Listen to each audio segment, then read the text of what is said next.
How's it going, everyone? It's Harvey from Weather Sponge 5000, and in this video we're going to talk about these two tropical disturbances that are currently over the main development region, one of them being Tropical Storm Felipe, which is expected to intensify over the next several days. And we're also going to talk about our next possibility. We could see tropical development over the Caribbean or potentially the Gulf of Mexico, since we're now going to begin to see the hurricane season shift to focus more in over the Caribbean, where we should see more development over the next several weeks over the Caribbean, which is typical for the month of October. And we have this gyre going on right over Central America, which could be a concern in the more long-term future, especially since the sea surface temperatures right over the Caribbean are much warmer than average for this time of the year. But first, let's take a look at the water vapor imagery. So here is Tropical Storm Felipe. We do see there's a decent amount of convective activity going on. However, it isn't very organized, I'll say. We don't see a strong amount of rotation around it, and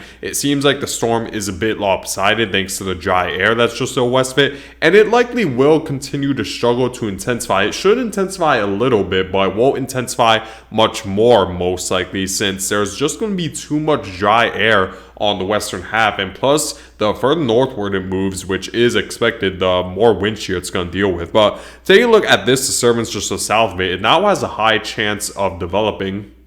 Taking a look at the current chance the National Hurricane Center is giving this disturbance of developing, it's giving a 90% chance over the next 7 days. So it's inevitable at this point. We likely will see Tropical Storm Rina develop right around the same area as where Tropical Storm Felipe is right now. The trend seems to be positive, where it wants to take this just north of the Caribbean. There's still uncertainty with the forecast, because there's still time we could see the forecast change a mate to the point where maybe we could see this move for a southward. However, based on the current consensus from the computer models, it seems like this disturbance will most likely move north thanks to a pretty big weakness in ridging that's expected to build over the northern Atlantic and expected to stay over the next several weeks, which is certainly good news for not only these two disturbances, but potentially future tropical waves if they want to approach the Caribbean, because since there's going to be a weakness in ridging over this area, we're more likely to see tropical waves move up northward and avoiding the Caribbean and the United States. So if we see this pattern continue until late October, which is, I'll say, more likely at this point, then the Caribbean, at least when it comes to main development region, tropical waves could avoid a lot of tropical storms. But like I said, since the hurricane season is shifting to focus in more over on development over the Caribbean and the Gulf of Mexico, that might not matter much if main development region storm systems move out to sea, because the bulk of the development now will be more so over the Gulf of Mexico as well as the Caribbean. So the big question for many of you Caribbeans watching is whether or not Tropical Storm Felipe or this next tropical disturbance could impact the Caribbean. So if we were to first take a look at the GFS model is definitely taking the best case scenario, where it wants to take this storm not even close to the Caribbean, where we see while this storm does strengthen, it eventually just fizzles out thanks to the dry air, like I said, and the wind shear should enhance the further northward it moves. Let's take a quick look at the wind shear map. We do see that this subtropical jet is going to be just to the north of it, and the wind shear will be quite strong the further northward it moves, which will only amplify not only the strong wind shear, but the amount of dry air that entrains the western half of this storm, since the upper level winds are coming from a westerly direction. So the GFS model and even the European model both eventually expect this storm to fizzle out after a brief period of strengthening and move up. And in the GFS model's case, it wants to move well far to the north of the Caribbean, not really bringing any impacts. The European model doesn't expect direct impacts either, but it's a little bit more concerning for the Caribbean, because we do see the tropical storm moves a lot further southward and a fair amount closer to the Caribbean. However, the good news is that just like the GFS model, the European model expects Tropical Storm Felipe to fizzle out because the dry air is just going to be too much. So I'll say the most likely scenario is that the Caribbean won't get impacted by Tropical Storm Felipe. How about this next disturbance? What will likely become Tropical Storm Reno? Well, if we were to continue to move forward with the forecast, what's interesting is that the European model does expect quite a bit of strengthening with this storm system, expecting it to reach potentially major hurricane status by the time we approach October. The good news is that, at least in this scenario, the European model again wants to take this just north of the Caribbean islands, and hopefully it stays that way. We can't say for certain it'll stay that way because look at the forecast hour I'm at, 174 hours out. So there could maybe be there's still could be that possibility that maybe we do see a little bit more ridging than anticipated, and this does come uncomfortably close to the Lesser Antilles and potentially Puerto Rico. However, with the GFS model also agreeing that this what likely will become Tropical Storm Rena is to move northward, then it gives me a higher amount of confidence that this will likely avoid the Caribbean islands rather than bring a landfall over the Caribbean islands. Taking a look at what the GFS model is forecasting, it expects this storm system to move a lot further northward, as the GFS model in general just expects a large area where the ridging is very weak, which is the reason why for these two disturbances it wants to steer well to the north of the Caribbean, not really coming any closer. The European model wants to bring it a little bit closer, but with both of the computer models taking this disturbance just to the north of the Caribbean, even though the forecast is somewhat long term, I'll place my bet that it'll move just to the north of the Caribbean, not bring any impacts to you guys, which is certainly good news. But watch out for, of course, the possibility of rip currents and rough surf along the Lesser Antilles coast and Puerto Rico, and potentially as far west as the Dominican Republic and Haiti. So it's certainly good news that these two disturbances aren't really expected to impact land, and since conditions are becoming more hostile over the main development region, they likely won't have much more of a future beyond the latitude of, let's say, Cuba, which is certainly good news. However, also, what I mentioned in this video is the potential for tropical development over the Caribbean and the Gulf of Mexico. So, as of right now, like I showed you with our 7-day graphical tropical weather outlook from the National Hurricane Center, the National Hurricane Center isn't forecasting any sort of tropical cyclone development within the next 7 days. However, the time frame I'm talking to you guys about isn't over the next 7 days necessarily. It's more so in more long-term future. I'm talking about weeks ahead. And take a look at what the GFS model is forecasting. It does look a little bit concerning because it does develop somewhat of a tropical entity just off the Florida coast as we approach the beginning of October. Now, this could easily be just a mid-latitude low pressure system, not really a tropical entity, because we do see it does have a very subtropical look and looks very reminiscent of what you'd see with a mid-latitude low just moving through, where we see the dry air on the southern side, the moisture on the northern side, and the center circulation is cloud-free, which is very reminiscent of what you'd see in a more mid-latitude low pressure system that's primarily developing off of instability rather than tropical influences. However, this still, of course, could attain tropical characteristics. It's still over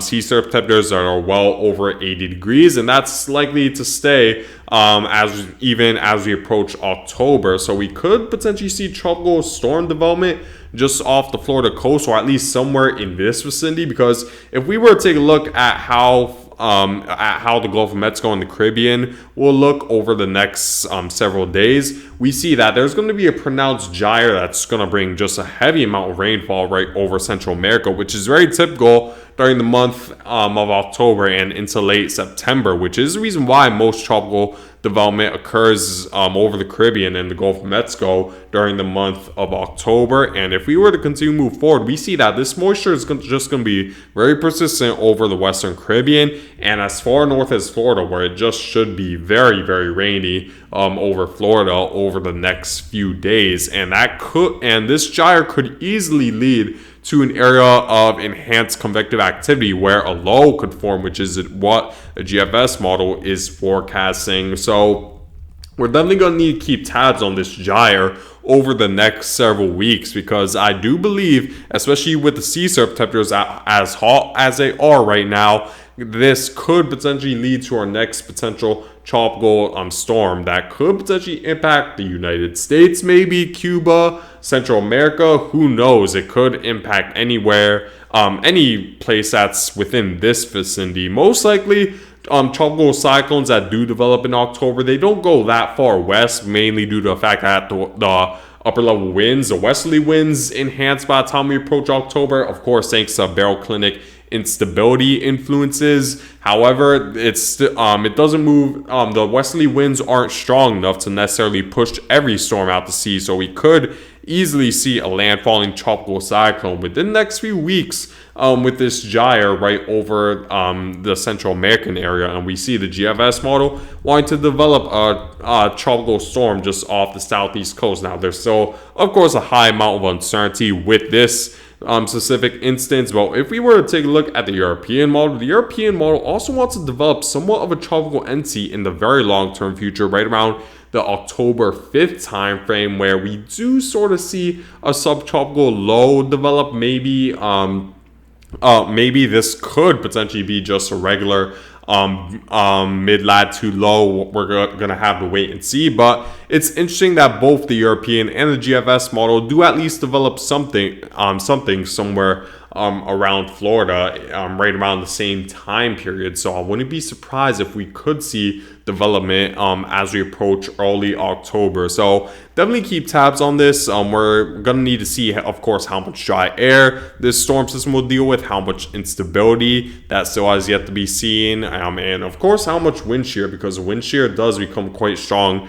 during the month of October. So we're just going to need to wait and see. But we can't underestimate October storm systems either. We have seen just plenty of extremely powerful hurricanes during the month of October. One that comes to mind is Hurricane Matthew back in October 2016, and it was a Category 4 hurricane just off the coast of Florida. And we also saw Hurricane Wilma, of course, impacted the Cancun area as well as Florida as a major hurricane. So there's been very strong, and of course Sandy, which I've experienced firsthand. That happened in late October, so we certainly can't underestimate the hurricane season, just because during the month of October it may be winding down, because we still could see powerful hurricanes during the month of October. So definitely stay tuned for more updates. I'll definitely keep tabs on this over the next several days, and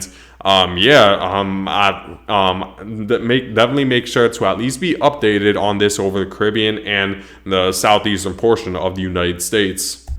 So this is exactly what I'm talking about when it comes to the much warmer than average sea surf temperatures over the Caribbean and the Gulf of Mexico, where we're seeing sea surf temperatures still hover around the mid to upper 80s, which is definitely a lot of fuel for tropical cyclone development, and a lot more fuel than what's typical for the late September, early October timeframe. So this, I have a feeling that this will lead to more tropical cyclone development during the month of October than you're used to, despite the fact that an El Nino could potentially bring a little bit more wind shear. The much warmer than average sea surf temperatures could offset that, and in fact potentially only be a little bit more above average, since these are just very, very hot sea surf temperatures we're seeing right here. So this could be a concern for the month of October.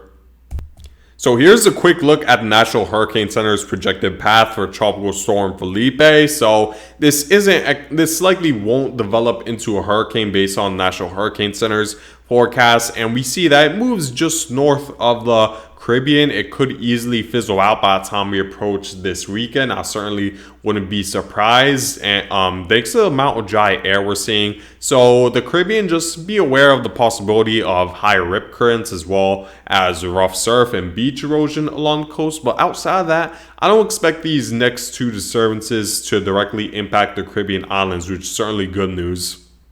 So here's a quick look at the GFS ensemble members, what they're stating right now. And of course, with Tropical Storm Felipe and what likely will become Tropical Storm Rita, it's pretty much what you'd expect. They all want to take it just to the north of the Caribbean, not bringing any direct impacts, which is certainly good news. However, the reason why I wanted to show you guys this is because we do have some ensemble members wanting to develop a well-defined low pressure system just off the Florida coast. So there's definitely something right around the Caribbean and Florida. You at least want to be updated on this. I definitely won't say to panic just yet. It's way too early to do that, but definitely at least be aware of that possibility, because I'll say that during the month of October, where more tropical cyclones develop over the Caribbean and the Gulf of Mexico, for some areas it might be the most active month, at least when it comes to tropical cyclone landfall. So you want to be aware of this over the Caribbean and the southeast coast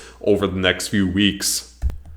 To summarize, pretty much for Tropical Storm Felipe and Tropical Storm Rina, they're likely going to move just to the north of the Caribbean. Just watch out for higher rip currents and rough surf. And for this area, it's still too early to say that there's a possibility of tropical cyclone development, but it seems like all trends are pointing towards that direction. So Cuba, Florida, and other areas around those areas, you need to at least be aware of that possibility. But that's it for now, guys. I thank you guys for watching. Make sure to follow my TikTok down below for further updates or further quick weather updates, and just make sure to subscribe if you're potentially new to the channel. Make sure to like the video, and I hope you guys all have a great day.